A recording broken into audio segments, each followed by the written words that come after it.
लोग कहते थे कि वो सबको नुकसान पहुंचाती है, पर सच ये था कि वो सिर्फ एक चीज चाहती थी। क्या? चलिए देखते हैं। गांव के लोग एक ही बात से डरते थे। जंगल में नागिन चुड़ैल रहती है, पर कोई नहीं जानता था कि वो चुड़ैल कितने दर्द से भरी हुई थी। कभी वो साधारण लड़की थी, पर लोगों ने उस पर इल्जाम लगाया। इसकी वजह से गांव में परेशानी आई है। इसे गांव से निकाल दो। मैंने कुछ गलत नहीं किया, प्लीज मुझे मत भगाओ। वो जंगल की तरफ निकल गई और एक पेड़ के नीचे बैठकर जोर जोर से रोने लगी। उस पेड़ में एक पुरानी चुड़ैल का वास था और पेड़ की जड़ों में एक नाग रहता था। बेचारी, कितना दर्द झेला है इसने। इसका कसूर कुछ नहीं, फिर भी सजा मिली इसे। वो दर्द से हार कर तालाब के पानी में कूदकर अपनी जान दे देती है। नाग की शक्ति और चुड़ैल का साया एक साथ पानी में चमकता है और आशा एक नए रूप में पानी से निकलती है। हम तुझे बचा नहीं पाए। अपनी शक्तियां तुझे समर्पित करते हैं। चुड़ैल की माया और नाग की शक्ति का संगम उस लड़की का बना गया एक ऐसा रूप जिसे कोई दर्द अब झुका नहीं सकता, और वो बन गई नागिन चुड़ैल। पर ना वो किसी को नुकसान पहुंचाना चाहती थी, ना वो किसी को दिखना चाहती थी। वह सिर्फ अकेले रहना चाहती थी, अपना दर्द छुपाकर। एक रात तकदीर ने उसके सामने एक नई परीक्षा रख दी। एक अनाथ बच्ची जंगल के पास खो गई। कोई है? मैं अकेली हूँ, मुझे डर लग रहा है।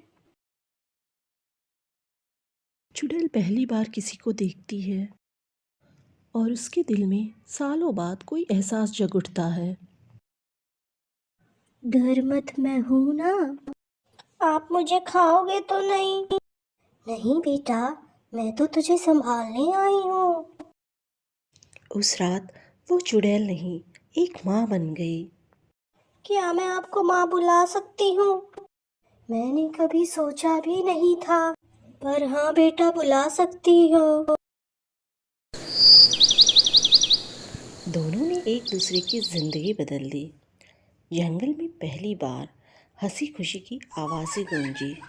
धीरे धीरे गांव वालों ने देखा वो बच्ची हर किसी की मदद करती है। लाइए, मैं उठा देती हूँ। बेटा, तुम्हारा पालन पोषण कौन करता है? मेरी माँ नागिन चुड़ैल। वो बुरी नहीं है, वो सबसे अच्छी है। जब ये बात गांव में फैली तब गांव वाले नागिन चुड़ैल को हमेशा के लिए ख़त्म करने के लिए निकले। उन्हें अब भी लगता था कि वो गांव के लिए एक खतरा है। छोड़ दो मेरी माँ को, वो बुरी नहीं है। इस चुड़ैल ने तुझे धोखा दिया है। छोड़ो मुझे, छोड़ो छोड़ो।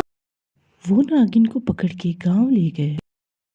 फैसला करने के लिए गांव ने तांत्रिक को बुलाया। Boom boom boom boom boom boom boom ये बूम। चुड़ैल है, नागिन चुड़ैल। तुम्हारे बच्चों को खाती है। शांत रहो, मुझे इस जीव की असलियत देखने दो। तांत्रिक अपनी साधना से उसके अंदर के रूह को पहचान रहा था।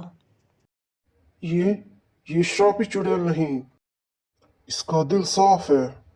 ये किसी का नुकसान नहीं पहुंचा सकती। क्या? ये सिर्फ दर्द से बनी एक रूह है। इसी ने इस बच्ची की रक्षा की है। ये पाप नहीं, पुण्य कर रही थी। तांत्रिक ने फिर उस पर मुक्ति का वार डाला। चुड़ैल हवा में गायब होकर हमेशा के लिए मुक्त हो गई। ये हमसे बिछड़ गई थी, हम इसे बहुत ढूंढ रहे थे। ये हमारी बच्ची है। माँ। हाँ बेटा, मैं तुम्हारी असली माँ हूँ। इस तरह से एक गलत समझी गई रूह को मुक्ति मिली। एक बच्ची को अपना घर और गांव वालों को अपनी सबसे बड़ी गलती का एहसास हुआ।